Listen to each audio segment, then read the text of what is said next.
Now, this is a historic time in the kingdom. I've had the honor and privilege of being in tourism for 50 years now, and I've witnessed some great things.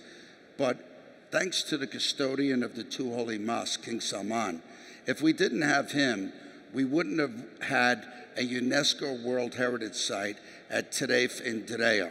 The kingdom now has 7 UNESCO World Heritage Sites, but because of His Majesty the King and the dynamic vision of our Crown Prince Mohammed bin Salman, we opened up the kingdom to tourism in September of 2019, and we were, at that time, pre-COVID, we were the fastest growing tourism entity according to the World Travel and Tourism Council, WTTC, and the United Nations World Travel Council.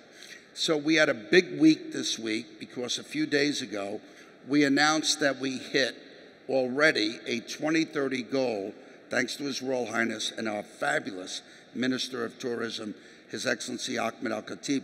We welcomed 100 million visits.